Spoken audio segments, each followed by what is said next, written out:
Perú luego de las guerras de la independencia.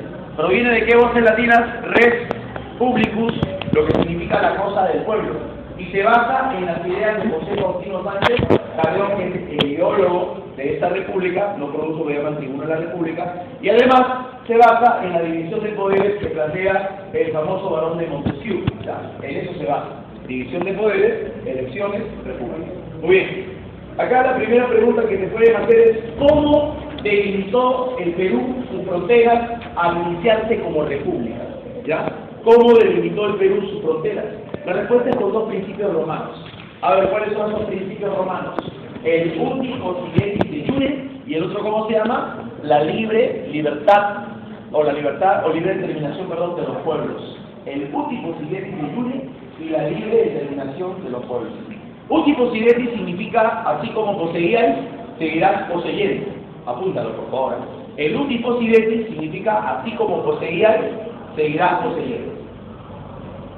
O sea, lo que tratan de decir aquí es que todo lo que el Perú tenía como territorio cuando era virreinato, ahora que es una república, debe seguir teniendo como territorio.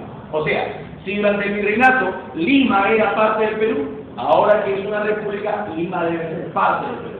Así como poseías, seguirás poseyendo. Siempre tomando como base la fecha 1810. Así que todo lo que el virreinato peruano tenía en el año 1810, por derecho de uti possidetis, debe seguir poseyendo. ¿Por qué se escoge esa base? ¿Por qué el año 1810? Porque es el año en que se inicia la independencia de América. ¿Ya? Como es el año en que se inicia la independencia, es la fecha base para determinar qué territorio le pertenece o no a un país, ¿no? Casi todos los territorios se establecen por el uti possidetis. Ahí está Trujillo, Lima, Tarma, Arequipa, Cusco, Puno, Huancavelica, Huamanta. O sea, la mayor parte del Perú se estableció por este principio. El otro principio es la libre determinación de los pueblos. O sea, que cada pueblo decida con qué país va a pertenecer, a qué país va a pertenecer. Un ejemplo: Guayaquil, ¿se acuerdan? Guayaquil era un puerto del Perú, Guayaquil era un puerto peruano, pero llegó Sucre con su ejército colombiano y les exige a ellos que decidan, y ellos deciden pasarse a la Gran Colombia. Así que por libre determinación, ¿qué perdimos? Guayaquil. Y lo mismo hicimos nosotros con Jaén. Santa Cruz fue con 3.000 soldados, los amenazó a todos ellos, y con sus fusiles, y bueno, todos los que con Perú queremos estar, ¿no? Bueno, y entonces ahí se establece que Jaén se pasa al Perú y Guayaquil se pasa a la Gran Colombia, y eso es la libre determinación de los pueblos. En economía, ¿qué te han preguntado en el examen? Cuando el Perú empezaba, ¿cuál fue su primer ingreso económico? Eso es lo que te preguntan.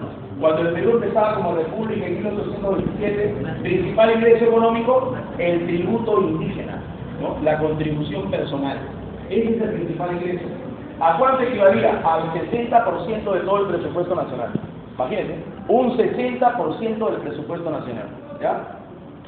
Y en segundo lugar, aparte de la contribución de los indios del tributo indígena, en segundo lugar sería los impuestos de la minería.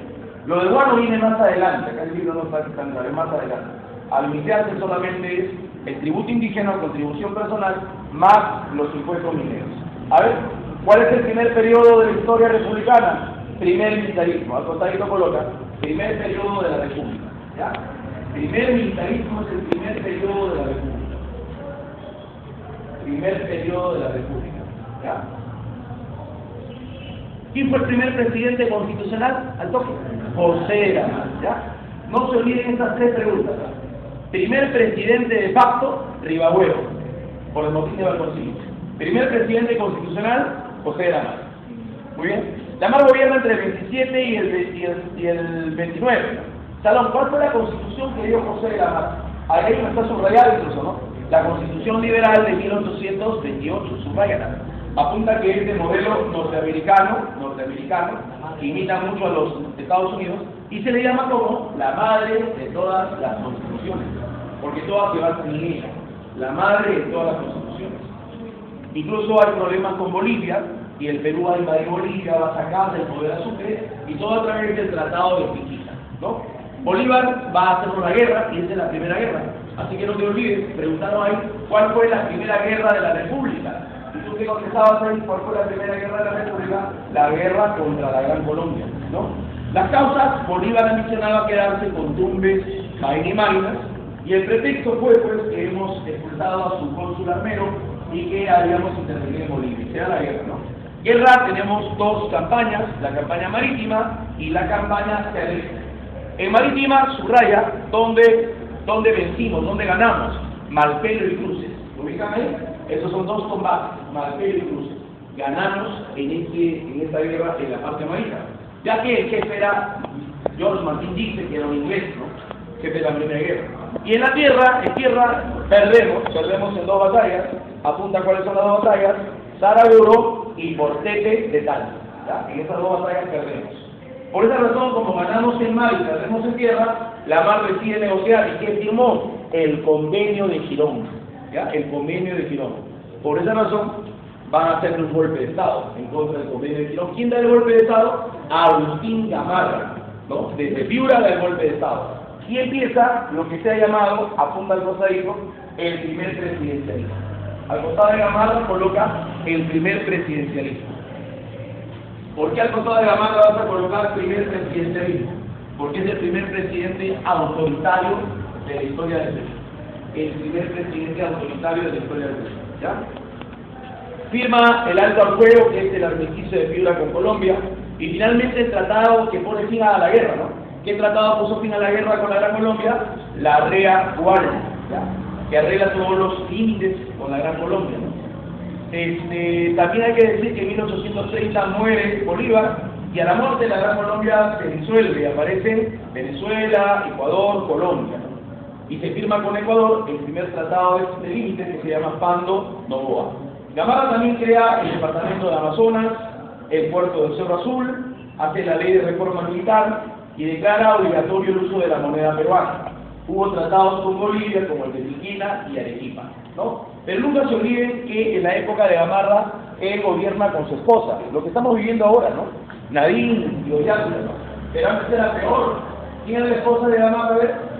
Francisca Zubiaga, conocida como la Mariscala, ¿no? La Mariscala, ¿no? Esa mujer participó en revelaciones de motines, ¿no?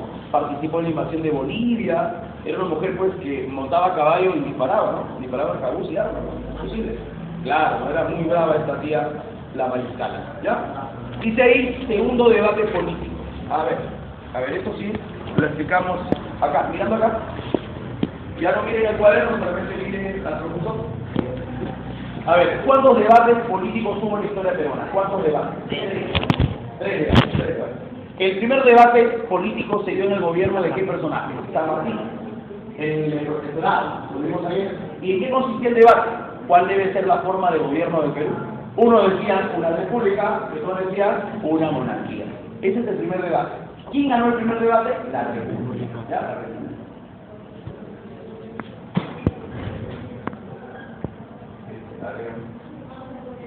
¿Segura? Así que,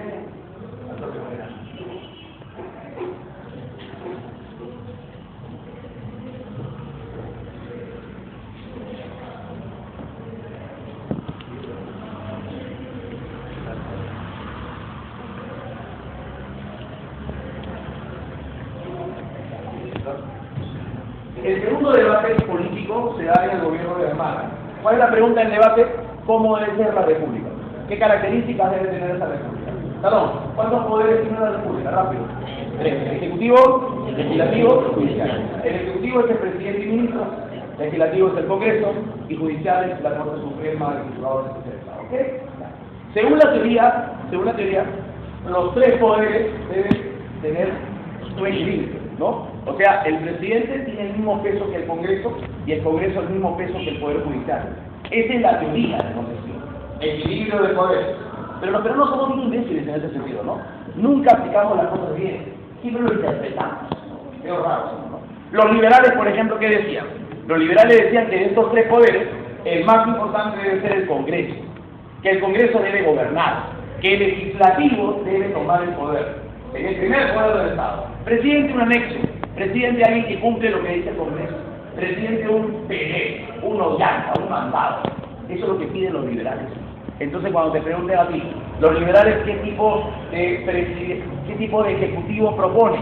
Ejecutivo débil, así se le llama, ¿ya? El ejecutivo débil.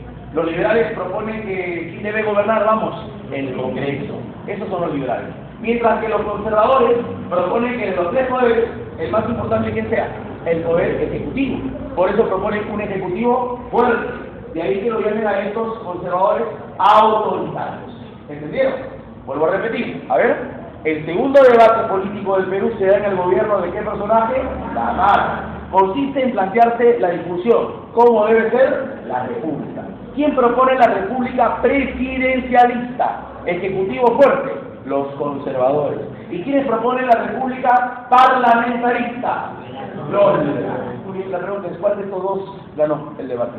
El segundo debate fue ganado por los conservadores, por los autoritarios. ¿En qué constitución? En la Constitución de 1839. No se olviden, ¿no? En la Constitución de 1839, que es la más autoritaria de toda la historia del Perú. ¿Cuántos años gobernaba el presidente, por ejemplo? 6 años.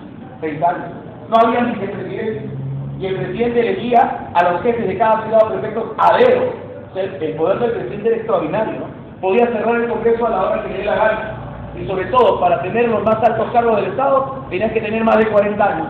De ahí que esta Constitución del 39 la llame la cuarentona. ¿Ya? Esa es la famosa Constitución de la cuarentona. ¿Listo?